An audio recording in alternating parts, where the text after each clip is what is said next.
ಬಂಧುಗಳೇ, ನಾವು ಇವತ್ತು ತಲಕಾಡಿನ ಕಮ್ಯುನಿಟಿ ಹೆಲ್ತ್ ಸೆಂಟರ್ಗೆ ಬಂದಿದ್ದೀವಿ. ಇವತ್ತು ಶನಿವಾರ. ಒಬ್ರು ರೋಗಿ ನಮ್ಗೆ ಹೇಳಿದ್ರು ಇಲ್ಲಿ ಯಾರು ಇರೋದೇ ಇಲ್ಲ ಸರ್ ಅಂತ. ಅವರು ಏನ್ ಯಜಮಾನ ನಿಮ್ಮ ಹೆಸರು? ವೆಂಕಟಪ್ಪ ಅನ್ನೋರು ಹಿಂಗೆ ಯಾರು ಇಲ್ಲ ಅಂತ ಮಾಹಿತಿ ಹೇಳಿದ್ರು. ನಾವು ಆ ಕಾರಣಕ್ಕಾಗಿ ಇಲ್ಲಿ ನೋಡೋಣ ಅಂತ ಇಲ್ಲಿ ಬಂದು ನೋಡಿದ್ರೆ ಡಾಕ್ಟರ್ ಇಲ್ಲ, ಯಾರಿಲ್ಲ. ಇಲ್ಲಿ 30 ಬೆಡ್ ಹಾಸಿಗೆ ಇರುವಂತ ಒಂದು ಆಸ್ಪತ್ರೆ. ಎಷ್ಟು ಜನ ಇಲ್ಲಿ ಸ್ಟಾಫ್ ಇರ್ತಾರೆ? ಎಲ್ಲ ಸೇರಿ 40 ಜನ ಇದ್ದಾರೆ. ಅಲ್ಲ, ಇದರಲ್ಲಿ ನಿಮ್ಮ ರಿಜಿಸ್ಟರ್ ಇರುವಂತವ್ರು ಎಷ್ಟು ಜನ? 35 to 40% ಇವಾಗ ಇವತ್ತು ಎಷ್ಟು ಜನ ಇದ್ದಾರೆ ಇಲ್ಲಿ? ಅದೇ ಈಗ ಎಷ್ಟು ಜನ ಇದ್ದಾರೆ? ಈಗ ನಾವು 4 ಮಂದಿ 40 ಜನ ಇರ್ಬೇಕಾಗಿರುವಂತ ಸ್ಥಳದಲ್ಲಿ ಶಿಫ್ಟ್ ಅಲ್ಲಿ ಇರ್ಲಿ, ಅದರಲ್ಲಿ 20 ಜನನಾದ್ರೂ ಇರ್ಬೇಕಲ್ಲ. 20 ಮೆಂಬರ್ ಆದ್ರೂ ಇರ್ಬೇಕು. ಡಾಕ್ಟರ್ ಎಷ್ಟು ಜನ ಇಲ್ಲಿಗೆ? 4 ಜನ ವೈದ್ಯರು. ಅವರು ಚೀಫ್ ಯಾರು? ಡಾಕ್ಟರ್ ದೇವರಾಜ್ ಅಂತ. ಅವ್ರು ಯಾವ ಊರಿನವರು?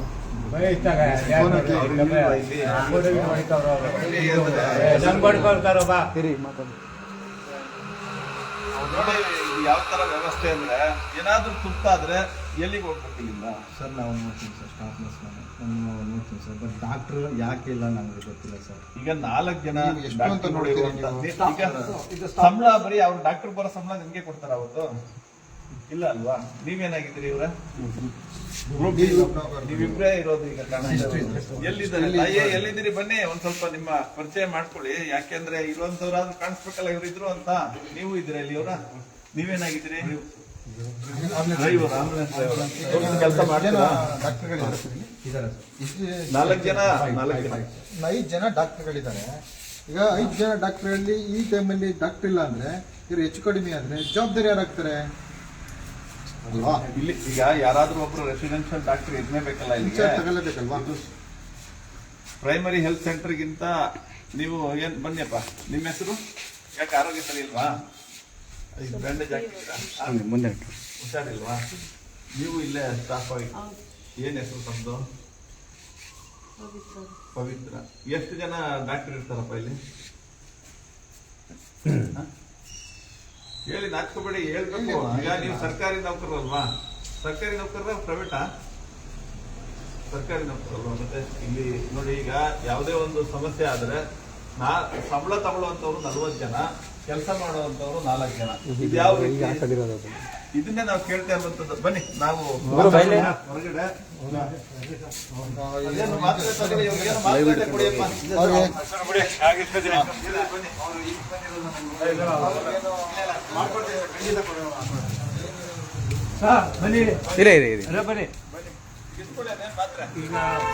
ನೋಡಿ, ಸಮುದಾಯ ಆರೋಗ್ಯ ಕೇಂದ್ರ ಅಂತ ಕಮ್ಯುನಿಟಿ ಹೆಲ್ತ್ ಸೆಂಟರ್. ಇಲ್ಲಿ 40 ಜನ ಸ್ಟಾಫ್ ಇದ್ದಾರೆ. ತಲಕಾಡಿನಲ್ಲಿ 40 ಜನ ಕೆಲಸ ಮಾಡುವಂತ ಜಾಗದಲ್ಲಿ 4 ಜನ.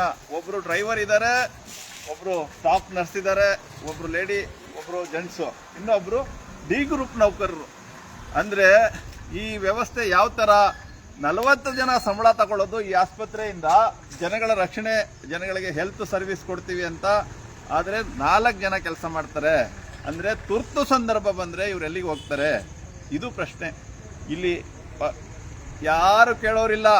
ಇದು ಗಂಗರ ರಾಜಧಾನಿ ತಲಕಾಡು. ಏನೆಲ್ಲ ಹೆಸರು! ಅಬ್ಬಬ್ಬ! ಇಲ್ಲಿಯ ಮಿನಿಸ್ಟರ್ಗಳು, ಇಲ್ಲಿ ಯಾರು ಇಲ್ಲಿಗೆ MLA ಡಾಕ್ಟರ್ ಅಣ್ಣ ಅವರು.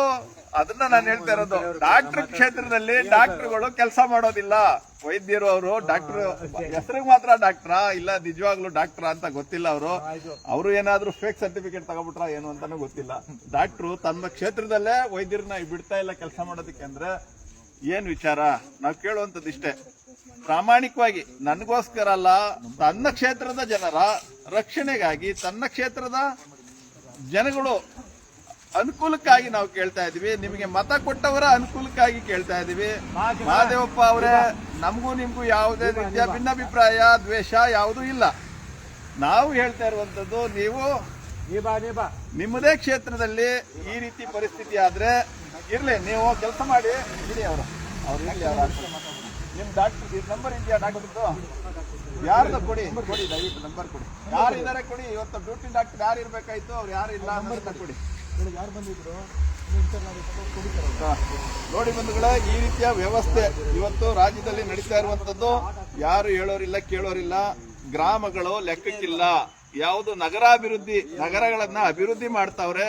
BBMPಯನ್ನ ದೊಡ್ಡದಾಗಿ ಮಾಡಿ ಅದಕ್ಕೇನ್ ಹೆಸರು, ಏನೋ ಒಂದು ಹೆಸರು ಕೊಟ್ಟವ್ರಲ್ಲ ಈಗ, BBMPಗೆ ದೊಡ್ಡ ಹೆಸರು ಮಾಡ್ತಾ ಇದಾರೆ. ಆ ರೀತಿ ದೊಡ್ಡ ನಗರಗಳ ಇಷ್ಟನೇ ವಿನಃ ಇವರಿಗೆ ಬೇರೆ ಜನಗಳ ರಕ್ಷಣೆ, ಗ್ರಾಮದ ರಕ್ಷಣೆ ಹೇಳಿ. ಏನ್ ನಂಬರ್ ಹೇಳಿ ಅಣ್ಣ.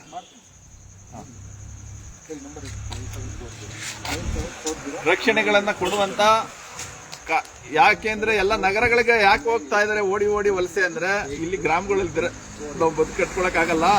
ಇಲ್ಲಿ ಯಾರಾದ್ರೂ ಬರ್ಲಿ, ಬೇರೆ ದೇಶದವ್ರು ಬಂದು ಇಲ್ಲಿ ನಮ್ಮ ಜಾಗಗಳನ್ನ ವಶಪಡಿಸ್ಕೊಳ್ಳಿ, ನಾವು ಬೇಕಾದ್ರೆ ನಗರಕ್ಕೆ ಹೋಗ್ಬಿಡೋಣ, ಎಲ್ಲೋ ಒಂದ್ ಕಡೆ ಸಣ್ಣ ಪುಟ್ಟದ ವ್ಯವಸ್ಥೆ ಕಟ್ಕೊಳ್ಳೋದಕ್ಕೆ ಸಾಧ್ಯ ಆಗುತ್ತೆ. ಇಲ್ಲಿ ಯಾರು ನಮಗೆ ಸೇವೆ ಕೊಡೋದಿಲ್ಲ. 30 ಬೆಡ್ ಇದ್ರೂ ಚಿಕಿತ್ಸೆ ಇಲ್ಲ. 30 ಬೆಡ್ ಇದ್ರೂ ಚಿಕಿತ್ಸೆ ಇಲ್ಲ. 30 ಬೆಡ್, 40 ಸಿಬ್ಬಂದಿಗಳು, ಅದರಲ್ಲಿ 5 ಡಾಕ್ಟ್ರು, ಒಬ್ರು ಚೀಫ್ ಡಾಕ್ಟ್ರು, ಇನ್ನು 4 ಜನ ಬಂದಿಲ್ಲ. ಅಣ್ಣ ಇದರಲ್ಲಿ ಎಂಟ್ರಿ ಆಗಿದೆಯಾ ನೋಡಿ, ಅದನ್ನಾದ್ರೂ ಯಾರು ಅಟೆಂಡೆನ್ಸ್ ನೋಡಿ ಒಂದ್ಸಲ. ಅಟೆಂಡೆನ್ಸ್ ಏನಾಗಿದೆ ನೋಡಿ ಆಫೀಸಲ್ಲಿ ಸೈನ್ ಹೆಂಗಾಗ್ತೀರಿ? ಅದ್ರಲ್ಲಿ ಹಾಕ್ತಾ ಇದ್ದೀರಾ? ಅದ್ರಲ್ಲಿ ತೋರಿಸ್ತೀರ ನೀವು ಹಾಕಿದ್ದೀರಾ? ಬೇರೆಯವ್ರು ಯಾರ್ಯಾರು ಹಾಕಿದ್ದಾರೆ ನೋಡೋಣ ಬಂಧುಗಳೇ. ನೋಡೋಣ ಕೊಡಿ. ಇವತ್ತು ನಾವು ಡಾಕ್ಟ್ರಿಗೂ ಫೋನ್ ಹಾಕಿದ್ರು ಕೂಡ ಡಾಕ್ಟ್ರು ಫೋನ್ ನೋಡಿ, ಈಗ ನೀವು ಹಾಕಿದಿರಲ್ಲ, ನಿಮ್ ಬಾಕಿ ಯಾರ್ಯಾರು ಹಾಕಿದ್ದಾರೆ, ಯಾರ್ಯಾರು ಡ್ಯೂಟಿ ಅವ್ರೆ ಅಂತ ಹಾಕಿದ್ದಾರೆ. ನೀವಿದ್ದೀರಾ, ಬಾಕಿಯವ್ರು ಯಾರು ಕಾಣಿಸ್ತಾ ಇಲ್ವಾ? Individual sir. ಇದು ನೀವು ಹಾಕೋದೆ. ಹಂಗಂದ್ರೆ ನೋಡಿ, ಎಲ್ಲರೂ ಮನೆಯಲ್ಲಿ ಕೂತ್ಕೊಂಡು ಅಟೆಂಡೆನ್ಸ್ ಹಾಕಬಹುದು. ಲೊಕೇಶನ್ ಪಾಯಿಂಟ್ ಆಗುತ್ತೆ. ನಿಮ್ ಕೈಲಿ ಕೊಟ್ಟಿರ್ಬೋದಲ್ಲ ಮೊಬೈಲ್, ನೀವೇ ಹಾಕಿರ್ಬೋದಲ್ಲ. ಅಲ್ಲ, ಅವ್ರು ಬಂದಿಲ್ಲ ಅಂದ್ರೆ ಸಿಮ್ ಮೊಬೈಲ್ ನಿಮ್ಮ ಹತ್ರ ಇರ್ಬೋದಲ್ಲ. ಒಂದ್ ವಿಷಯ, ಅಧಿಕಾರಿಗಳು ಡಾಕ್ಟರ್ಗಳು ಯಾರು ಇಲ್ಲ ಅಂದ್ರೂ ಕೂಡ ಮೊಬೈಲ್ಗಳನ್ನ ಇಟ್ಕೊಂಡು ಹೋದ್ರೆ ಇಲ್ಲೇ ಆಗಿರುತ್ತೆ. ನಾನು ಇವತ್ತು ನಿಮ್ಮ ಇದರಲ್ಲಿ ತೆಗೆದು ನೋಡಿ ಎಷ್ಟು ಜನ ಹಾಜರಿ ಹಾಕಿದ್ದಾರೆ, ನೀವಿರೋದು ಎಷ್ಟು ಜನ. ನಮ್ಗೆ ಇದೊಂದು ಪ್ಲಸ್ ಪಾಯಿಂಟ್. ಶಿವಕುಮಾರ್, ಇವತ್ತು ಲೈವ್ ಆಗ್ತಾ ಇದೆ. ಇರುವಂತವ್ರು 4 ಜನ, ಬಾಕಿ ಎಷ್ಟು ಜನ ಸಿಬ್ಬಂದಿಗಳು ಹಾಜರಿ ಹಾಕಿದ್ದಾರೆ. ಇದರಲ್ಲಿ ಆನ್ಲೈನ್ ಅಲ್ಲಿ ಇರುತ್ತೆ. ಅವ್ರ ಮೇಲೆ ಕೇಸ್ ಹಾಕ್ಬೇಕು. ಇವತ್ತು ದೂರ್ ಕೊಡ್ಬೇಕು, FIR ಮಾಡಿಸ್ಬೇಕು. ನೀವೇ ನಿಂತ್ಕೊಂಡು ನಾವಿದ್ದೀವಿ. ಅದೇನಾಗುತ್ತೆ ಮುಂದಿನ ದಿನದಲ್ಲಿ ಮಾಡೋಣ. ಇದು ಬಂಧುಗಳ, ಇದನ್ನ ಸೂಕ್ಷ್ಮವಾಗಿ ನಾನು ಕೇಳ್ತಾ ಇರೋದಿಷ್ಟೇ. ಇಡೀ ರಾಜ್ಯದ ವ್ಯವಸ್ಥೆನಲ್ಲಿ ಹದಗೆಟ್ಟು ಹೋಗೋದಕ್ಕೆ ಕಾರಣ ಈ ರಾಜಕಾರಣಿಗಳು. ಇದು ಸಿದ್ದರಾಮಯ್ಯ ಏನೆಲ್ಲ ಸಮಾಜವಾದವನ್ನ ಹೇಳ್ತಾ ಇರುವಂತಹ ಸಿದ್ದರಾಮಯ್ಯ ಮಜವಾದವನ್ನ ಮಾಡಿಕೊಂಡು ಇವತ್ತು ರಾಜ್ಯದಲ್ಲಿ ಈ ತರ ಆಸ್ಪತ್ರೆಗಳಲ್ಲಿ ವೈದ್ಯರಿಲ್ಲ, ಸಿಬ್ಬಂದಿಗಳಿಲ್ಲ. ಆದ್ರೆ ಎಲ್ಲರ ಇರುವಂತಹ ಸಿಬ್ಬಂದಿಗಳು ಇಷ್ಟು ದೊಡ್ಡ ಆಸ್ಪತ್ರೆ, 40 ಬೆಡ್ 30 ಬೆಡ್ನ ಆಸ್ಪತ್ರೆ ಇದೆ. ಆದ್ರೆ ಅವ್ರು ಯಾರು ಕೂಡ ಕೆಲಸ ಮಾಡ್ತಾ ಇಲ್ಲ. ಇದು ನಮ್ಮ ದೇಶದ, ನಮ್ಮ ರಾಜ್ಯದ ಸಿದ್ದರಾಮಯ್ಯ ಕೊಚ್ಕೊಳ್ತಾರೆ, ತೊಡೆ ತಟ್ರಿ, ನಿಮ್ಮ ತಾಕತ್ತೆಲ್ಲ ಇಲ್ಲಿ ತೋರಿಸ್ರಿ. ಜನಗಳು ಆಸ್ಪತ್ರೆಗೆ ಬಂದ್ರೆ ಆಸ್ಪತ್ರೆಯಲ್ಲಿ ಡಾಕ್ಟರ್ಗಳಿಲ್ಲ, ಆಂಬುಲೆನ್ಸ್ ಎಲ್ಲ ಹೊರಗಡೆ ಮೈಸೂರು ಕಳಿಸ್ತಾರೆ. ಏನಾದ್ರೂ ಇಲ್ಲಿ ಉಸ್ತುವಾರಿ ಸಚಿವರು ಬಂದ್ರ ಕೊಡಿ ಅವ್ರಿಗೆ. ಯಾರು ಇದಾರೆ?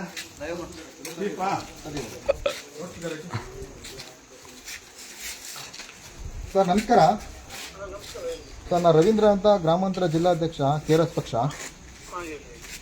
ಸರ್ ಇಲ್ಲಿ ಯಾರೂ ಇಲ್ಲ, ಡಾಕ್ಟರ್ಗಳು ಇನ್ಚಾರ್ಜ್ ಇಲ್ಲ, ಜವಾಬ್ದಾರಿ ಯಾರು ಕೆಲಸ ಮಾಡ್ತಿಲ್ಲ. ಯಾರೋ ಒಬ್ರು ನರ್ಸ್ ಇದ್ದಾರೆ, 2 ನರ್ಸ್ ಇದ್ದಾರೆ, ಒಬ್ರು D ಗ್ರೂಪ್ ನೌಕರರಿದ್ದಾರೆ, ಅನಂತರ ಒಬ್ರು ಆಂಬುಲೆನ್ಸ್ ಡ್ರೈವರ್ ಇದ್ದಾರೆ. ಎಷ್ಟು ಜನ ಡಾಕ್ಟರ್ ಇರ್ಬೇಕು ಸರ್ ಇಲ್ಲಿ? ಡ್ಯೂಟಿ ಮಾಡಿದ್ರೆ ಅಲ್ಲಿ ಇರ್ಲಿ, ಅದನ್ನ ಕೇಳೋಣ. ಸರ್ ನಮಸ್ಕಾರ, ನನ್ನ ಹೆಸರು ಓಂ ಸುಂದರ್ ಅಂತ, KRS ಪಕ್ಷದ ಉಪಾಧ್ಯಕ್ಷ ಮಾತಾಡ್ತೀನಿ, ರಾಜ್ಯ ಉಪಾಧ್ಯಕ್ಷ. ಅದೇ ನೀವು ಹೊಸದಾಗಿ ಬಂದಿದ್ದೀರಾ ಅಂತ ಕೇಳ್ಪಟ್ಟೆ. ಇಲ್ಲಿ 40 ಜನ ಸಿಬ್ಬಂದಿಗಳು ಇರುವಂತ ಸ್ಥಳ, 30 ಬೆಡ್ ಇರುವಂತ ಆಸ್ಪತ್ರೆ ಅಂತ ಹೇಳಿದ್ದಾರೆ ಅಲ್ವಾ? ಇಲ್ಲಿ 4 ಜನಕ್ಕೆ ಮಾತ್ರ ಸಂಬಳ ಕೊಡ್ತಾರಾ? ಇನ್ನು ಬಾಕಿಯವ್ರಿಗೆ ಎಲ್ಲರೂ ಸಂಬಳ ತಗೊಳ್ತಾರ? ಇರುವಂತ ಸಿಬ್ಬಂದಿ 4 ಜನ. ಇದು ಹೇಗೆ ಸಾಧ್ಯ? ಈ ಆಸ್ಪತ್ರೆ ಹೇಗೆ ನಡೆಯುತ್ತೆ ಹೇಳಿ? ನೀವೇನ ದೇವರಾಜ್ ಸರ್, ನೀವೇನ ಚೀಫಾ ಇದಕ್ಕೆ? ನಾನು ಮೊನ್ನೆ ಬಂದು ರಿಪೋರ್ಟ್ ಮಾಡ್ಕೊಂಡಿದ್ದೇನೆ. ಇನ್ನು ಮೀಟ್ ಮಾಡ್ತೇನೆ, ನಿಮ್ಮನ್ನು ಮಾತಾಡುವ ತೊಂದರೆ ಇಲ್ಲ. ಮಾತಾಡೋಣ. ಅಲ್ಲ, ನಿಮ್ಗೆ ಹಿಂದಿನಿಂದ ನಿಮ್ಗೆ ಗೊತ್ತಲ್ವಾ. ಈಗ ನೀವು ಹಾಸ್ಪಿಟ್ಲ್ ಎಲ್ಲ ಸ್ಮೂತ್ ಆಗಿ ರನ್ನಿಂಗ್ ಮಾಡ್ಕೊಳ್ಲಿಕ್ಕೆ ಏನ್ ಮಾಡ್ಬೇಕು, ಹೇಗ್ ಮಾಡ್ಕೊಂಡು ಹೋಗುವ ಎಲ್ಲ ನಿಮ್ಗೆ ಗೊತ್ತಿದೆ. ನೀವು ಸಹಕಾರ ಕೊಡ್ಬೇಕು. ಅದು ನಿಮ್ಮ ಹಾಸ್ಪಿಟ್ಲು, ನಮ್ಮ ಹಾಸ್ಪಿಟ್ಲು ಖಂಡಿತ ಬೇಕಲ್ವಾ. ಅಲ್ಲಲ್ಲ, ಈಗ ನಾನ್ ಕೇಳ್ತಾ ಇರೋದು ಸರ್, ಈಗ ಇವತ್ತು ಇಲ್ಲಿ ಇರುವಂತ ವೈದ್ಯರುಗಳು ಎಲ್ಲರೂ ಹಾಜರಿ ಹಾಕಿದಾರ ಸರ್? ಎಷ್ಟು ಜನ ಇವತ್ತು ಸಿಬ್ಬಂದಿ ಹಾಜರಿ ಹಾಕಿದ್ದಾರೆ ನೋಡಿ ಸರ್ ಪ್ಲೀಸ್. ರಜೆ ಅಲ್ಲ ಇವತ್ತು, ಸೆಕೆಂಡ್ ಸ್ಯಾಟರ್ಡೇಗೆ ಎಷ್ಟು ಜನ ಡ್ಯೂಟಿಯಲ್ಲಿ ಇರಬೇಕು ಸರ್? ಹಾಂ ಬಂದು ಇವತ್ತು ಮಧ್ಯಾಹ್ನ ತನಕ ಸರ್, ಇವತ್ತು ಸಂಜೆವರೆಗೂ ನಾನು ಇದ್ದು ಬಂದಿದ್ದೇನೆ. ಅಲ್ಲ ಸರ್, ಡಾಕ್ಟರ್ಗಳು ರಜೆ ತಗೊಬಿಟ್ರೆ ಇವತ್ತು ಆರೋಗ್ಯ ಕೆಡೋದಕ್ಕೆ ಸಮಯ ಇದೆಯಾ? ಇಲ್ಲ ಸರಿ ಆಯ್ತು, ಪರವಾಗಿಲ್ಲ. ಎಷ್ಟು ವರ್ಷ ಆಯ್ತು ಈಗ ನೀವು ಅಲ್ಲಿ ಸಂಜೆವರೆಗೆ? ಈಗ ಎಲ್ಲರೂ ಹಂಗೆ ಅಲ್ವಾ, ಪ್ರತಿ ಸಂಡೇ ಮತ್ತೆ ರಜೆ ದಿನಗಳಲ್ಲಿ ಇರ್ತಿರ್ಲಿಲ್ಲ ಡಾಕ್ಟರ್ ಅಲ್ವಾ, ಮಾಡಿ ಹೋಗ್ತಿದ್ರಲ್ವಾ? ಅಲ್ಲಲ್ಲ, ನಾನು ದೇವರಾಜ್ ಸರ್, ನಾನು ನಿಮ್ಮನ್ನ ವೈಯಕ್ತಿಕವಾಗಿ ಅಲ್ಲಲ್ಲ ಇಲ್ಲ ಈಗ ವೈಯಕ್ತಿಕವಾಗಿ ನಾನು ನಿಮ್ಮನ್ನ ಟಾರ್ಗೆಟ್ ಮಾಡುವಂತ ವಿಚಾರ ಆಗ್ಲಿ ಮಾತಾಡ್ತಾ ಇಲ್ಲ ನಾನು. ನೀವು ಚೀಫ್ ಇದ್ದೀರಾ ಅನ್ನುವಂತ ಕಾರಣಕ್ಕೆ ಕೇಳ್ತಾ ಇರುವಂತದ್ದು. ತಾವು ತಮ್ಮ ಅಂಡರ್ ಅಲ್ಲಿ ಬರುವಂತವ್ರಿಗೆ ಹೇಗೆ ನಡೆಸ್ಕೋಬೇಕಾಗಿದೆ, ನಾವು ಸ್ವಲ್ಪ ಸುಧಾರಣೆ ಮಾಡೋಣ, ಅದನ್ನ ಸ್ವಲ್ಪ ಇಂಪ್ರೂವ್ ಮಾಡ್ಕೋಣ ಅನ್ಬಿಟ್ಟು ಬಂದು ಎಲ್ಲ ಏನೇನಿಲ್ಲ ಅದನ್ನೆಲ್ಲ ರೆಡಿ ಮಾಡಿಸಿ ನಿಮ್ಮ ತಾಯಿ. ಸರ್, ಇವರೆಲ್ಲ ಇನ್ನ 4 ಜನ ನಿಮ್ಮ ಅಂಡರ್ ಅಲ್ಲಿ ಕೆಲಸ ಮಾಡುವಂತ ಡಾಕ್ಟ್ರು, ಅವ್ರು ಇಲ್ಲೇ ಕೆಲಸ ನಿಜವಾಗ್ಲೂ ಕೆಲಸ ಮಾಡ್ತಾ ಇದಾರ ಸರ್ ಇಲ್ವಾ? ಇಲ್ಲ ಮಾಡ್ತಾ ಇದ್ದಾರೆ. ಅಲ್ಲಿ ಸ್ವಲ್ಪ ಬೇರೆ ಪ್ರಾಬ್ಲಮ್ ಇದೆ, ಒಬ್ಬರಿಗೆ ಕ್ಲಿನಿಕಲ್ ಗೊತ್ತಿದೆ. ಸೊ ಅದನ್ನು ನಿನ್ನೆ DHO ಜೊತೆ ಮಾತಾಡಿದ್ದೇನೆ ನಾನು ಹೋಗಿ. ಇವ್ರೆ ಎಲ್ಲ ಎಲ್ಲಿಂದ ಬರ್ತಾರೆ ಸರ್? ಇಲ್ಲೇ ಇದಾರ ವಾಸ? ಎಲ್ಲ ಹೊರಗಡೆಯಿಂದ ಬರ್ತಾರ? ಹೊರಗಡೆಯಿಂದ ಬರ್ತಾರೆ, ಇಲ್ಲೇ ಇರ್ತಾರೆ ಸರ್? ಅಲ್ಲಿಗೆ ಜೊತೆಗೆ ಅಲ್ಲಿ ತಾಯಿ ಮಕ್ಕಳ ಆಸ್ಪತ್ರೆನೂ ಬಂದು ಎಲ್ಲ ನಾನು ಸ್ಟಾರ್ಟ್ ಮಾಡಿದ ತಕ್ಷಣ ಬಂದು ಯಾರು ತಗೊಂಡಾಗಲಿ ಅದು ಕ್ಲೀನ್ ಎಲ್ಲ ಮಾಡ್ತಾ ಇದ್ದೀನಿ. ಸೊ ನಮಗೆ ನಮ್ಮ ಜನಗಳಿಗೆ ನಿಮ್ಗೆ ಹೆಲ್ಪ್ ಆಗ್ಲಿ ಅಂತ ಮಾಡೋದಲ್ವಾ, ನೀವು ಸಹಕಾರ ಕೊಡಬೇಕು. ಇಲ್ಲ, ಅದು ಈಗ ನಾವು ಸಹಕಾರ ಕೊಡೋದಿಲ್ಲ ಅಂತಲ್ಲ ವಿಚಾರ, ನಾವು ನಮ್ಮ ಹತ್ರ ಮಾತಾಡ್ತಾ ಇದೀವಿ. ದಯವಿಟ್ಟು ನಾನು ಇಷ್ಟು ವರ್ಷ 10 ವರ್ಷ ಎಲ್ಲಿ ಸರ್? ಸಂತಮರಳ್ಳಿ ತಾಯಿ ಮಕ್ಕಳ ಆಸ್ಪತ್ರೆ ಇದೆ, ಸಮುದಾಯ ಆರೋಗ್ಯದ 2 ಆಯ್ತು, 2 ನೋಡ್ಕೊಂಡಿದ್ದೀವಿ. ಅಲ್ಲಿ ಜನಗಳಿದ್ದಾರೆ, ಅಲ್ಲಿ ಎಲ್ಲ ಥರದ ಸಮುದಾಯದವರ ಮುಖಂಡರೆಲ್ಲ 10 ವರ್ಷದಲ್ಲಿ ಒಂದು ದಿನ ಮಾತಾಡ್ತಿದ್ದಾರೆ. ಯಾವುದೇ ಕಾರಣಕ್ಕೂ ಕೇಳಿ ಆಮೇಲೆ ನಾವು ಹೇಳೋಣ ನಮ್ದು ಏನಿದೆ ಅದನ್ನು ಮಾಡ್ಕೊಳ್ಳೋಣ. ಕೊನೆಯವ್ರಿಗೆ ಯಾವ್ದು ಆಸ್ಪತ್ರೆ ನಮ್ಮ ಆಸ್ಪತ್ರೆ ಸರ್, ಅದು ಇಂಪ್ರೂವ್ ಮಾಡ್ಲಿಕ್ಕೆ ನಮ್ಮಿಂದ ಏನ್ ಸಹಕಾರ ಬೇಕು ಸರ್ ಹೇಳಿ ಸರ್. ಈಗ ಅದನ್ನ ಮಾಡಿ ಸರ್, ಒಳ್ಳೇದಾಗ್ಲಿ. ನಾನು ಇವರು ಈಗ ಸರ್ ಸಿಬ್ಬಂದಿಗಳು 4 ಜನ ಅಷ್ಟು ನಮ್ಗೆ ಬೆಂಬಲ ಕೊಡ್ತಾ ಇದ್ರು. ಹಾಸ್ಪಿಟಲ್ ಅಷ್ಟು ಇಂಪ್ರೂವ್ ಆಗಿದೆ, ಬಹಳ ಚೆನ್ನಾಗಿ ಮಾಡಿದ್ರು. ತಾಯಿ ಮಕ್ಕಳ ಆಸ್ಪತ್ರೆ, ಸಮುದಾಯ ಆರೋಗ್ಯ ಕೇಂದ್ರ ಎಲ್ಲ. ಹಾಗಾಗಿ ನಿಮ್ಮ ಸಹಕಾರ ಮುಖ್ಯ ಅಲ್ವಾ ಸರ್? ಈಗ ನನ್ನ ಪ್ರಶ್ನೆ ಇಷ್ಟೇ ಸರ್, ದೇವರಾಜ್ ಸರ್, ನನ್ನ ಪ್ರಶ್ನೆ ಇಷ್ಟೇ, ದಯಮಾಡಿ ಇಲ್ಲ ಇಂಪ್ರೂವ್ ಮಾಡೋ ವಿಚಾರದಲ್ಲಿ ನಾನು ಮಾತಾಡ್ತಾ ಇಲ್ಲ. ನಾವು ಸಹಕಾರ ಕೊಡೋಣ ನಿಮ್ ಜೊತೆ. ಆದ್ರೆ ಇವತ್ತು ಎಷ್ಟು ಜನ ಸ್ಟಾಫ್ ಇರ್ಬೇಕಾಯ್ತು, ಎಷ್ಟು ಜನ ಇದ್ದಾರೆ ಅನ್ನೋದು ಅಷ್ಟೇ ನಾನು ಕೇಳ್ತಾ ಇದ್ದೀನಿ. ಅದನ್ನೆಲ್ಲ ನಾವು ನೋಡ್ಕೋತೀವಿ. ಐಆರ್ ಆಫೀಸರ್ ಇದ್ದಾರೆ, ಅದನ್ನು ನೋಡ್ಕೋತಾರೆ. ಜನಗಳು ತೊಂದರೆ ಮಾಡ್ಕೋತಾರೆ. ಡ್ಯೂಟಿನ ಮಾಡ್ತಿಲ್ಲ, ಡಾಕ್ಟರ್ ಇರ್ತಿಲ್ಲ, ಅದೆಲ್ಲ ನಿಮ್ಗೆ ಗೊತ್ತಲ್ವಾ. ಈಗ ಸ್ವಲ್ಪ ಅದನ್ನ ಏನ್ ಮಾಡ್ಬೇಕು ಅಂತ ಸ್ವಲ್ಪ ಮಾಡ್ಕೊಳ್ಳೋಣ. ಈಗ ನಾನು ಚಾರ್ಜ್ ತಗೊಂಡಿದ್ದೀವಿ, ಅದನ್ನ ಮೇಂಟೈನ್ ಮಾಡ್ಕೊಳ್ಳೋಣ. ಯಾರಿಗೂ ತೊಂದರೆ ಆಗದೆ ಮಾಡ್ಕೊಳ್ಳೋಣ. ಖಂಡಿತ ಅಲ್ಲ, ನೀವು ಮಾಡ್ತೀರಾ ಡಾಕ್ಟರ್, ಹಿರಿಯರಿದ್ದೀರಿ, ನೀವು ಮಾಡ್ತೀರಾ. ಇಶ್ಯೂ ಮಾಡ್ಕೊಂಡು ಹೋದ್ರೆ ತೊಂದರೆ ಯಾರಿಗೆ ಹೇಳಿ? ಅಲ್ಲಲ್ಲ, ಇಶ್ಯೂ ಮಾಡ್ತಾ ಇಲ್ಲ, ನಾನು ಕೇಳ್ತಾ ಇರೋದು ಇಷ್ಟೇನೆ. ದೇವರಾಜ್ ಅವರೇ, ಇಲ್ಲಿ ಸ್ಟಾಫ್ಸ್ ಎಷ್ಟು ಜನ ಇದ್ರು, ಯಾಕೆ ಬರ್ತಾ ಇಲ್ಲ ಅವರು ಅಂತ ಅಷ್ಟೇ ನಾನು ಕೇಳ್ತಾ ಇರೋದು. ಎಲ್ಲರೂ ಇದ್ದಾರೆ, ಅವ್ರಿಗೆಲ್ಲ ಡ್ಯೂಟಿ ಹಾಕಿದ್ದಾರೆ, ಎಲ್ಲರೂ ಅವ್ರವ್ರ ಡ್ಯೂಟಿ ಮಾಡಿ ಹೋಗ್ತಾರೆ. ಈಗ ಡ್ಯೂಟಿ ಮಾಡಿ ಹೋಗಿದ್ದಾರೆ ಅಂತೀರಾ? 40 ಜನದಲ್ಲಿ ಇವತ್ತು ಎಷ್ಟು ಜನ ಸ್ಟಾಫ್ ಇದ್ರು ಸರ್? ಅಷ್ಟು ದಯವಿಟ್ಟು ನೀವು ಅಲ್ಲಿ ಹಾಜರಿ ತೆಗೆದು ನೋಡಿ, ನನಗೆ ಹೇಳಿ. ನಿಮಗೆ ಇದೆಯಲ್ಲ ಲಿಂಕ್ ಅಲ್ಲಿ, ಹಾಜರಿನಲ್ಲಿ ನೋಡಿ ಎಷ್ಟು ಜನ ಸ್ಟಾಫ್ ಇದ್ರು ಅಂತ. ಸರ್, ನಾನು ಅದನ್ನೇ ಹೇಳಿದ್ದು, 10 ವರ್ಷದಲ್ಲಿ ಈ ತರದ ಯಾರು ಬರ್ತಿರ್ಲಿಲ್ಲ ಸರ್ ಅಲ್ಲಿಗೆ. ಹಾಜರಿ ತೆಗೆದು ಅವ್ರಿಗೆ ತೊಂದರೆ ಆಗದ ನಾವು ನೋಡ್ಕೊಂಡಿದೀವಿ ಹೊರತು ಡ್ಯೂಟಿದೆಲ್ಲ ಮಾಡಿ ಹಾಜರಿ ತೆಗಿಯೋದು, ಬಂದ್ ಕೇಳೋದು ಅವೆಲ್ಲ ಏನು ಮಾಡ್ತಿಲ್ಲ ಸರ್. ಅಂತ ಚಿಂದಂತ ಜನಗಳು ಸರ್, 10 ವರ್ಷ ಮಾಡಿದೀವಿ ಅಲ್ಲಿ. ಡಾಕ್ಟರ್ ಏನ್ ಬೇಕು ಸಪೋರ್ಟ್ ಬಂದ್ ಮಾಡೋರು, ಆಸ್ಪತ್ರೆಗೆ ಏನ್ ಬೇಕು ಕಾರ್ಯಕ್ರಮಕ್ಕೆ ಬರೋರು. ಸರ್, ನಾನು ಕೇಳೋದು ಎಲ್ಲ ಡಾಕ್ಟರ್ಗಳು ಇದೇ ಊರಿನಲ್ಲಿ ಇದಾರ ಸರ್? ಹಾಗಾದ್ರೆ ನಾನು ಮಂಗಳೂರಿನಲ್ಲಿ ಕೆಲಸ ಮಾಡಿ ಬಂದಿನ, ಅದು ಹಾಗೆ. ಇಲ್ಲಿ ಮರಳಿನಲ್ಲೂ ಹಾಗೆ ಅಂತಿದ್ರು, ಅದು ಅಷ್ಟು ಚಂದ ಹಾಸ್ಪಿಟಲ್, ಅಷ್ಟು ಜನ. ನನಗೆ ಉತ್ತರ ಅದಲ್ಲ ಸರ್, ನಾನ್ ಕೇಳ್ತಾ ಇರೋ ಉತ್ತರ ಅದಲ್ಲ. ದಯವಿಟ್ಟು ನಾನ್ ಕೇಳ್ತಾ ಇರೋದು, ಈಗ ತಲಕಾಡ್ನಲ್ಲಿ ಇರುವಂತ ಆಸ್ಪತ್ರೆಗೆ ಇರುವಂತ ಸಿಬ್ಬಂದಿಗಳು ತಲಕಾಡ್ನಲ್ಲೇ ಇದಾರ, ಇಲ್ಲ ಹೊರಗಡೆ ಊರಿಂದ ಬರ್ತಾರ? ಎಲ್ಲ ಬೇರೆ ಬೇರೆ ಒಂದು ಇರ್ತಾರೆ, ತಲಕಾಡ್ನವರು ಇದ್ದಾರೆ. ತಲಕಾಡ್ನಲ್ಲಿ ಇರುವಂತವ್ರು ಇವತ್ತು ಹಾಜರಾಗಿದಾರ? ಎಷ್ಟು ಜನ ಹಾಜರಾಗಿದ್ದಾರೆ ಇವತ್ತು? ಎಲ್ಲ ಡ್ಯೂಟಿ ಹಾಕಿರ್ತೀವಿ ಸರ್, 4 ಸ್ಯಾಟರ್ಡೇ ರಜೆ ಅಲ್ವಾ. ಅದೇ ನೀವು ಡ್ಯೂಟಿ ಹಾಕಿದ್ರೆ ಒಂದು ಮಾಡಿದ್ದಾರೆ, ನಾನು ಮಾಡಿ ಬಂದಿದ್ದೇನೆ ಅಲ್ವಾ. ಸರ್ ನಾನು ಕೇಳ್ತಾ ಇದ್ದೀನಿ, ನಿಮಗೆ ಅರ್ಥ ಆಗ್ತಾ ಇದೆಯೋ ಇಲ್ಲೋ ಗೊತ್ತಿಲ್ಲ. ನನ್ನ ಭಾಷೆ ನಿಮ್ಗೆ ಅರ್ಥ ಆಗುತ್ತೋ? ಸೋಮವಾರ ಸಿಕ್ಕಿ ಸರ್, ಫೋನ್ ನಲ್ಲಿ ಏನು ಮಾತಾಡ್ಲಿಕ್ಕೆ ಆಗೋದಿಲ್ಲ, ದಯವಿಟ್ಟು ಬೇಜಾರು ಮಾಡ್ಕೋಬೇಡಿ. ಸೋಮವಾರ ಸಿಕ್ಕಿ ಅದೇನಿದೆ ನಾವು ಮಾತಾಡ್ತಾವೆ. ಇವತ್ತು ರಾತ್ರಿ ಡ್ಯೂಟಿ ಇರುತ್ತಾ ಇರಲ್ವಾ ಸರ್? ರಾತ್ರಿ ಡ್ಯೂಟಿ ಇರ್ತಾರೆ, ಸ್ಟಾಫ್ ಎಲ್ಲ ಇರ್ತಾರೆ. ರಾತ್ರಿ ಡ್ಯೂಟಿ ಇರ್ತಾರೆ, ಎಮರ್ಜೆನ್ಸಿ ಎಲ್ಲ ವರ್ಕ್ ಇರುತ್ತಾ? ಅಲ್ಲ ಸರ್, ನಿಮ್ಗೆ ಗೊತ್ತಲ್ವಾ, ಇಷ್ಟು ದಿನ ಇದೆ ಗೊತ್ತಲ್ವಾ ಸರ್ ನಿಮ್ಗೆ ಅಲ್ಲಿ ಇದ್ದಿದ್ದು? ಇಷ್ಟು ದಿನ ಮಾಡ್ತಿದ್ರ ಸರ್? ಹೇಳಿ ಸರ್, ನೀವು ಗೊತ್ತಿಲ್ಲ ಅಲ್ಲ, ನಾನು ಇಲ್ಲಿಗೆ ಮಾಡ್ತಿದ್ರೆ ಹೇಳಿ ಸರ್. ಈಗ ನನಗೆ ಅದು ಗೊತ್ತಿಲ್ಲದೆ, ಈಗ ನನ್ನ ವಿಚಾರ ಏನು ಗೊತ್ತಾ ಸರ್, ನಾನು ಇವತ್ತು ಸಹಕಾರ ಕೊಟ್ಟಿರ್ಲಿಲ್ವಾ ನೀವು? ಸೈಲೆಂಟ್ ಆಗಿರ್ಲಿಲ್ವಾ? ಸರ್ವಿಸ್ ಕೊಡ್ತಿರ್ಲಿಲ್ವಾ ಈಗ ಡಾಕ್ಟರ್? ಇರ್ಲಿ, ಈಗ ನಾನು ನಿಮ್ಮ ಹತ್ರ ನಾನು ಹೇಳ್ತಾ ಇರೋದು ನಿಮ್ಗೆ ಅರ್ಥ ಆಗ್ತಾ ಇಲ್ಲ, ಇಲ್ಲ ನೀವೇ ನನಗೆ ಬೇಕು ಅಂತಾನೆ ಬೇರೆ ಉತ್ತರ ಕೊಡ್ತಾ ಇದ್ರು ಏನೋ ಗೊತ್ತಿಲ್ಲ. ಇರ್ಲಿ, ಅದು ನಾನು ಹೇಳ್ತೀನಿ, ಮಾತಾಡೋಣ. ದಯವಿಟ್ಟು ನಮಸ್ಕಾರ ತಮಗೆ. ಬಂಧುಗಳೇ, ನೀವು ನೋಡ್ತಾ ಇದ್ರಿ ತಲಕಾಡಿನ ಡಾಕ್ಟ್ರು ದೇವರಾಜ್ ಅನ್ನುವಂಥವ್ರು 3 ದಿನಗಳಾಗಿದೆ ನಾನು ಇದರ ಇನ್ಚಾರ್ಜ್ ತಗೊಂಡು, ಇಲ್ಲಿ ವ್ಯವಸ್ಥೆ ಕೆಟ್ಟೋಗಿತ್ತು, ನಾನು ಸರಿ ಮಾಡ್ತಾ ಇದ್ದೀನಿ ಈಗ ಅನ್ನುವಂತ ಮಾತು ಹೇಳ್ತಾ ಇದ್ದಾರೆ. ಅಂದ್ರೆ ಇಲ್ಲಿ ಸಂಪೂರ್ಣ ವ್ಯವಸ್ಥೆ ಕೆಟ್ಟೋಗಿತ್ತು. 40 ಜನ ಸುಮ್ಮನೆ ಯಾರೋ ಒಂದು 4 ಜನ ಕೆಲಸ ಮಾಡುವಂಥದ್ದು, ಬಾಕಿಯವರೆಲ್ಲ ಸುಮ್ಮನೆ ಸಂಬಳ ತಗೊಳ್ಳುವಂಥದ್ದು. ಒಂದು CMC ಸೆಂಟರ್ ಅಲ್ಲಿ ಮಿನಿಮಮ್ ಅಂದ್ರೆ ಒಬ್ಬ ಡಾಕ್ಟರ್ಗೆ 1 ಲಕ್ಷದ ಮೇಲೆ ಸಂಬಳ ಇರುತ್ತೆ. ಅಂದ್ರೆ 4 ಜನ ಅಂದ್ರೆ 4 ಲಕ್ಷ. ಅದಕ್ಕಿಂತ ಚೀಫ್ಗೆ 1.5 ಲಕ್ಷ ಗಂಟೆ ಸಂಬಳ ಇದೆ. ಅವ್ರಿಗೆ ಲೆಕ್ಕ ಹಾಕೊಳ್ಳಿ, ಇದೆಲ್ಲ ಲೆಕ್ಕ ಹಾಕ್ತಾ ಹೋದ್ರೆ 40 ಜನ ಸಿಬ್ಬಂದಿಗಳು, ಕಡಿಮೆ ಅಂದ್ರೆ 40,000 ರೂಪಾಯಿ ಸಂಬಳ ಒಬ್ಬರಿಗೆ. ನಿಮ್ಗೆ ಎಷ್ಟು ಸಂಬಳ ದಯಮಾಡಿ ಹೇಳಿ? 40,000. ಕಡಿಮೆ ಅಂದ್ರೆ ಡ್ರೈವರ್ ಅಣ್ಣ ನಿಮ್ಗೆ ಎಷ್ಟು ಸಂಬಳ? ನೀವು ಹೊರಗಡೆಯಿಂದ ತಗೊಂಡಿದ್ದಾರಾ? ನೋಡಿ, ಅವರೊಬ್ರು ಮಾತ್ರ ನಿಯತ್ತ ಕೆಲಸ ಮಾಡ್ತಾ ಇದಾರೆ, ಯಾಕೆಂದ್ರೆ ಅವರು ಹೊರಗಡೆಯಿಂದ ಇರುವಂತ ಕಾರಣಕ್ಕೆ. 15,000 ರೂಪಾಯಿ ಸಂಬಳ ತಗೊಳ್ಳುವಂತವ್ರು ಇವತ್ತು ರಾಜ್ಯದಲ್ಲಿ ಪ್ರಾಮಾಣಿಕವಾಗಿ ಕೆಲಸ ಮಾಡ್ತಾ ಇದ್ದಾರೆ. ಲಕ್ಷಾಂತರ ರೂಪಾಯಿ ಸಂಬಳ ತಗೊಳ್ಳುವಂತವ್ರು ರಾಜ್ಯದಲ್ಲಿ ಕೆಲಸನೇ ಮಾಡ್ತಾ ಇಲ್ಲ. ಇದನ್ನ KRS ಪಕ್ಷ ಕೇಳ್ತಾ ಇರೋದು ಇದೇ ವಿಚಾರವನ್ನ ವಿನಃ ಬೇರೆ ಯಾವುದೂ ಅಲ್ಲ. ಇವತ್ತು ಅಧಿಕಾರಿಗಳು ನಮಗೆ ತೊಂದರೆ ಆಗ್ತದೆ ಅಂತ ಹೇಳ್ತಾರೆ, ಆದ್ರೆ ಯಾರಿಗೆ ತೊಂದರೆ ಕೊಡ್ತಾ ಇರೋದು? ಜನಗಳಿಗೆ ತೊಂದರೆ ಆಗ್ತಾ ಇದೆಯಲ್ಲ. ನೀವು ಸುಸಜ್ಜಿತವಾಗಿ ಆಸ್ಪತ್ರೆಯಲ್ಲಿ ಇರಬೇಕು. ನಿಮ್ ಸಮಯ ಏನು? ಕೆಲಸ ಮಾಡುವಂತ ಸಮಯದಲ್ಲಿ ಆಸ್ಪತ್ರೆಯಲ್ಲಿ ಇರಬೇಕು. ಪೇಷಂಟ್ ಬಂದ್ರೆ ನೀವು ಕೆಲಸ ಮಾಡಿ, ಇಲ್ಲ ಅಂದ್ರೆ ನೀವು ಆರಾಮಾಗಿರಿ. ಆ ಸಮಯದಲ್ಲಿ ಆಸ್ಪತ್ರೆಯಲ್ಲಿ ಇರುವಂತ ವ್ಯವಸ್ಥೆ ನಿಮಗೆ ಸಂಬಳ ಯಾಕೆ ಕೊಡ್ತಾ ಇದೆ? ಯಾರ ತೆರಿಗೆ ಹಣ? ಇವೆಲ್ಲವನ್ನ ನಾವು ಪ್ರಶ್ನೆ ಮಾಡ್ತಾ ಇದೀವಿ. ಇದ್ರ ಬಗ್ಗೆ ನಾವು ಮುಂದಿನ ದಿನ ಕ್ರಮಕ್ಕೆ ಮುಂದಾಗೋಣ. ದಯಮಾಡಿ ನಿಮ್ಮ ಹೆಸರು, ಯಾರು ಕೆಲಸ ಮಾಡ್ತಾ ಇದ್ದೀರಾ ಪ್ರಾಮಾಣಿಕವಾಗಿ ಕೆಲಸ ಮಾಡಿ, ಒಳ್ಳೇದು. ನೀವೆಲ್ಲ ಮಾಡಿರೋದು ತುಂಬಾ ಸಂತೋಷ. ನೀವು ಕೆಲಸ ಮಾಡ್ತಾ ಇದ್ದೀರಾ, ನೀವು ದಯವಿಟ್ಟು ಮಾಡಿ. ಇವಾಗ ಯಾವುದೇ ತರದಲ್ಲೂ ಮಿಸ್ ಆಗ್ಬೇಡಿ. ನಮ್ಮ ಪಕ್ಷದ ಸೈನಿಕರು ಮತ್ತೆ ಬರ್ತಾರೆ, ಅದನ್ನೆಲ್ಲ ಕೇಳ್ತಾರೆ, ಪ್ರಶ್ನೆ ಮಾಡ್ತಾರೆ. ಇನ್ನು ಮುಂದಿನ ದಿನಗಳಲ್ಲಿ ನೋಡಿ, ಸಂಬಳ ಬರ್ತಾ ಇದೆ. ಸಂಬಳ ಕೊಡೋದು ಸರ್ಕಾರ, ಅಂದ್ರೆ ಸರ್ಕಾರಕ್ಕೆ ಜನಗಳ ತೆರಿಗೆ ಕಟ್ಟೋದ್ರಿಂದ ಜನಗಳಿಗೆ ಅನ್ಯಾಯ ಆಗ್ಬಾರ್ದು. ಅದರಲ್ಲಿ ನೀವೇ ಆಗಿರ್ಬೋದು, ನಿಮ್ಮ ಆಸ್ಪತ್ರೆಗೇನೆ ನೀವೇ ಒಂದು ವಿಚಾರ, ನಮ್ಮವ್ರು ಯಾರೋ ಇರ್ತಾರೆ ಸ್ಟಾಫ್ ಅವರೇ, ಅವ್ರ ಮಗುಗೆ ಏನೋ ಒಂದು ಆಗ್ಬಿಡ್ತಾರೆ.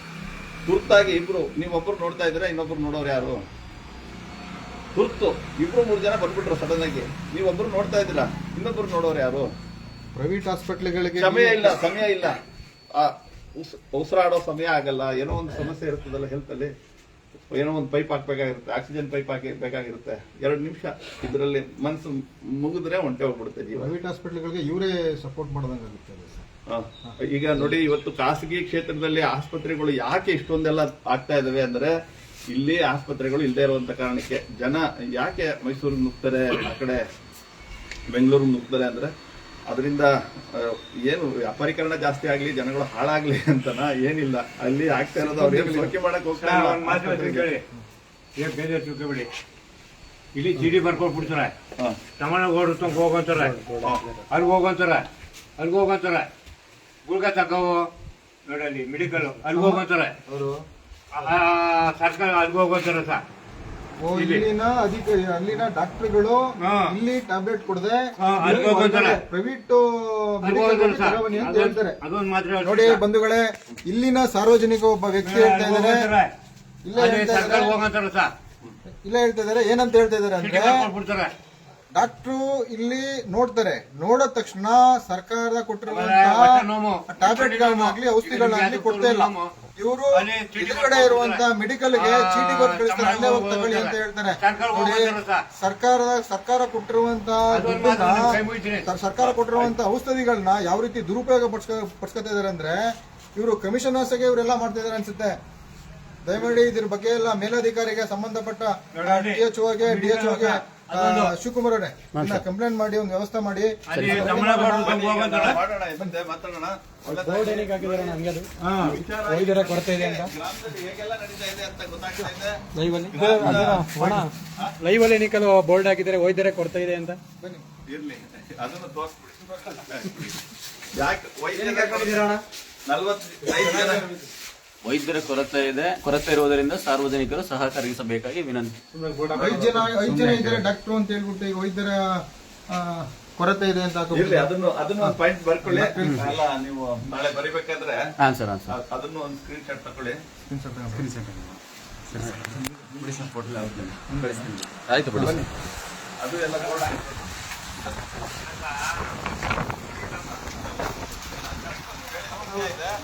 ಈಗ ಬಂಧುಗಳ ನಾವು ಇದ್ರ ವಿಚಾರವಾಗಿ ಮುಂದೆ ಕ್ರಮಕ್ಕೆ ಮುಂದಾಗ್ತೀವಿ. ನೋಡಿ, ಉಗ್ರಾಣ ಅಂದ್ರೆ ಸ್ಟೋರೇಜ್ ಏನೇನ್ ಸ್ಟೋರೇಜ್ ಮಾಡಿದಾರ ಗೊತ್ತಿಲ್ಲ. ಔಷಧಿಗಳು ಅದೇ ಡೆಡ್ ಬಾಡಿ ತರ ಡೆಡ್ ಬಾಕ್ಸ್ ತರ ಆಗ್ಬಿಟ್ಟಿದೆ. ಒಟ್ಟಿನಲ್ಲಿ ಏನಂದ್ರೆ ಇವರು ಇಡೀ ವ್ಯವಸ್ಥೆನ ಕುಲ್ಗೆಡ್ಸಿಟ್ಟಿದ್ದಾರೆ ರಾಜ್ಯದಲ್ಲಿ. ನಾವು ಕೇಳೋರಿಲ್ಲ ಏನಪ್ಪಾ, ಇಲ್ಲೆಲ್ಲ ಒಳ್ಳೆ ಜನಗಳಿದ್ದಾರೆ. ಡಾಕ್ಟ್ರೇ ಉಸ್ತುವಾರಿ ಸಚಿವರಾಗಿರುವಂತವ್ರು ಡಾಕ್ಟ್ರು ವೈದ್ಯರು ನೋಡ್ಕೊಳ್ಳೋದಿಲ್ವಾ ಅಲ್ಲಿ ಆಸ್ಪತ್ರೆನ ಅಂತ ಅಂದ್ರೆ ಖಂಡಿತ ಇಲ್ಲ, ನೋಡ್ಕೊಳ್ಳೋದಿಲ್ಲ. ಅವರು ಮಾಡ್ತಾ ಇರುವಂತದ್ದು ಈ ರೀತಿಯ ವಿಚಾರ. ನಾವು ಯಾರನ್ನೆಲ್ಲ ಈಗ ದೀನದಲಿತರು ಯಾರಿಗಾಗಿ ವೋಟ್ ಹಾಕಿ ಮತ ಹಾಕಿದ್ರು, ಆದ್ರೆ ಆ ಮತ ಹಾಕಿದ ಪರಿಣಾಮ ಏನಾಗ್ತಾ ಇದೆ? ಏನ್ ಮಾಡ್ತಾರಂದ್ರೆ ಇವ್ರು ಹೋದ್ರಂತ ನಮ್ಮ ಕಾರ್ಯಕರ್ತರು ಅದನ್ನ ಕಟ್ಕೊಂಡಿರುತ್ತೆ.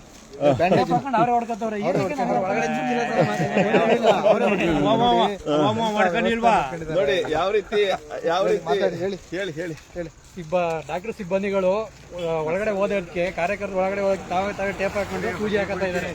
ಕಾರಣ ಏನಕ್ಕೆ ಅಂತ ಇನ್ನೂ ಅರ್ಥ ಆಗಿಲ್ಲ. ಇರ್ಲಿ ಇದೆಲ್ಲ ಅವೆಲ್ಲ ನೀವು ಮಾತಾಡ್ಬಾರ್ದು. ನೀವೇ ನಿಮ್ ಊರಿಗೆ ಬಂದಿದ್ದೀವಿ, ಅವೆಲ್ಲ ಜನಗಳಿಗೆ ನೋಡ್ಬೇಕು. ಬಂಧುಗಳೇ, ಇಷ್ಟೇ ವಿಚಾರ. ಅಕ್ರಮ ಅನ್ಯಾಯ ಎಲ್ಲೆಲ್ಲಿ ನಡೀತಾ ಇದೆ ಅಂದ್ರೆ ನಿಮ್ಗೆ ತಿಳಿತಾ ಇದೆ. ಇವೆಲ್ಲ ನೋಡಿ ನಿಮ್ಮೂರಿಗೆ ನಿಮ್ದೇ ಮಕ್ಕಳು ಈ ತರ ಆಸ್ಪತ್ರೆಗೆ ಬಂದಾಗ ಏನೇ ಒಂದು, ನೀವಾಗಿರ್ಬೋದು, ನಿಮ್ಮ ಮಕ್ಕಳಾಗಿರ್ಬೋದು, ನಿಮ್ಮ ತಂದೆ ತಾಯಿಗಳಿಗಿರ್ಬೋದು, ತುರ್ತಾಗಿ ಏನೋ ಒಂದು ಆಗ್ಬಿಡ್ತು ಅನ್ಕೊಳ್ಳಿ, ಆಸ್ಪತ್ರೆಯಲ್ಲಿ ವೈದ್ಯರು ಇಲ್ಲ. ನೀವು ಇಲ್ಲಿಂದ ಮೈಸೂರಿಗೆ ಹೋಗ್ಬೇಕು, ಇಲ್ಲ ಅಂದ್ರೆ ಬೆಂಗಳೂರಿಗೆ ಹೋಗ್ಬೇಕು. ಇಲ್ಲಿ ಆದ್ರೆ ಸಂಬಳ ಲಕ್ಷಾಂತರ ರೂಪಾಯಿ ಸಂಬಳ ಇಲ್ಲಿ ಹೋಗ್ತಾ ಇದೆ. ಕಡಿಮೆ ಏನಲ್ಲ. 4 ಜನ ಪ್ಲಸ್ ಒಬ್ರು ಹಿರಿಯ ವೈದ್ಯರು, 5 ಜನ ಡಾಕ್ಟರ್ಗಳಿದ್ದಾರೆ, ಮತ್ತೆ ಸಿಬ್ಬಂದಿಗಳು 35 ಜನ ಇದ್ದಾರೆ. ಒಟ್ಟು 40 ಜನಕ್ಕೆ ಸಂಬಳ ಇಲ್ಲಿಂದ ಹೋಗ್ತಾ ಇದೆ. CMC ಸೆಂಟರಿಂದ ಯಾರು ಕೊಡ್ತಾವ್ರೆ, ಯಾಕೆ ಕೊಡ್ತಾ ಇದ್ದಾರೆ ಜನಗಳಿಗೆ ಅನ್ನೋದು ಗೊತ್ತಾಗ್ತಾ ಇಲ್ಲ. ಇದನ್ನ ನಾವು ಕೇಳೋದಕ್ಕೆ ಹೇಳ್ತಾ ಇರುವಂತದ್ದು. ದಯವಿಟ್ಟು ಮಂತ್ರಿಗಳೇ, ಆರೋಗ್ಯ ಮಂತ್ರಿಗಳೇ, ಅವ್ನು ಯಾರಪ್ಪ ಆರೋಗ್ಯ ಮಂತ್ರಿ ಇದ್ದೀನಿ ನೋಡ್ರಣ್ಣ, ನಿಮ್ಮ ಪರಿಸ್ಥಿತಿ ಯಾವ ತರ ಆಗಿದೆ. ನಾಚಿಕೆ ಆಗ್ಬೇಕು. ಆರೋಗ್ಯ ಮಂತ್ರಿಗಳೇ ಏನೆಲ್ಲ ಮಾಡ್ಬೋದು. ಅವ್ರೇನು ಗುಂಡು ರಾವ್ ಅಷ್ಟೇ. ಯೋಚನೆ ಮಾಡಿ, ನಿಮ್ಮ ವ್ಯವಸ್ಥೆ ಯಾವ ತರ ಕೆಡ್ಸಿಟ್ಟಿದ್ದೀರಾ. ಒಂದು ಸಲನಾದ್ರೂ ನೀವು ತಿರುಗಿ ನೋಡ್ತಾ ಇದ್ದೀರಾ ಗ್ರಾಮವನ್ನ? ತಲಕಾಡ್ನಲ್ಲೇ ಈ ತರ ಪರಿಸ್ಥಿತಿ. ಇದು ಗಂಗರ ರಾಜಧಾನಿ ರೀ. ಗಂಗರ ರಾಜಧಾನಿಯಲ್ಲಿ ಈ ತರ ಪರಿಸ್ಥಿತಿ ಇದೆ ಅಂದ್ರೆ ಇನ್ನೆಲ್ಲಿ ಈ ತರ ಅನ್ಯಾಯ ಅಕ್ರಮ ನಡೆದೇನೆ ಇಲ್ಲ. ಯಾವ್ಯಾವ ಗ್ರಾಮಗಳಲ್ಲಿ ಎಲ್ಲಿ ಡಾಕ್ಟರ್ಗಳು ಸುಮ್ಮನೆ ತಿಂತಾ ಇದಾರೆ ಜನಗಳ ತೆರಿಗೆ ಹಣವನ್ನ. ಅರ್ಧ ಇವ್ರಿಗೆ, ಅರ್ಧ ಅವ್ರಿಗೆ. ಇವರು ಲೂಟಿ ಮಾಡ್ಕೊಳ್ಳೋದು, ಅವ್ರಿಗೋಸಿ ಕೊಡೋದು, ಇವ್ರಿಗೋಸಿ ಕೊಡೋದು. ಇವರೆಲ್ಲ ಅಧಿಕಾರಿಗಳು ಲಂಚ ಕೊಟ್ಕೊಂಡು ಮಜವಾಗಿ ಮೋಜು ಮಸ್ತಿ ಮಾಡಿಕೊಂಡು ಬರುವಂತ ಮೆಡಿಸಿನ್ಗಳನ್ನ ಮಾರ್ಕೊಂಡು ಅದರಲ್ಲಿ ಇದರಲ್ಲಿ ದುಡ್ಡು ಹೊಡ್ಕೊಂಡು ಕಾಲ ಕಳೀತಾ ಇದ್ದಾರೆ. ಜನ ಬಂದು ಸರ್ಕಾರಿ ಆಸ್ಪತ್ರೆಗೆ ಬರಬಾರ್ದು. ಆದ್ರೆ ಡಾಕ್ಟರ್ಗಳು, ಸಿಬ್ಬಂದಿಗಳು ಅಲ್ಲಿ ಇರಬೇಕು, ಸಂಬಳ ತಗೊಳ್ತಾರೆ. ಆಸ್ಪತ್ರೆಗೆ ಜನ ಬೇಡ. ಆಸ್ಪತ್ರೆ ದೊಡ್ಡ ಕಟ್ಟಡಗಳಾಗಬೇಕು. ದೊಡ್ಡ ಕಟ್ಟಡದಲ್ಲಿ ಡಾಕ್ಟರ್ಗಳು ಇರಬಾರ್ದು. ಇದಿಷ್ಟೇ ವಿಚಾರ. ಅವ್ರಿಗೆ ಯಾರಿಗೂ ಸಂಬಳ ಮಾತ್ರ ಗಂಟೆ ಹೊಡೆದು ಸಂಬಳ ತಗೊಳ್ಳಿ ಅಂತ ಹೇಳ್ತಾ ಇದ್ದಾರೆ. ನಮಸ್ಕಾರ. ಇಷ್ಟು ವಿಚಾರ ಬರೆದು ಹಾಕಿ ಶಿವಕುಮಾರ್. ನಮಸ್ಕಾರ.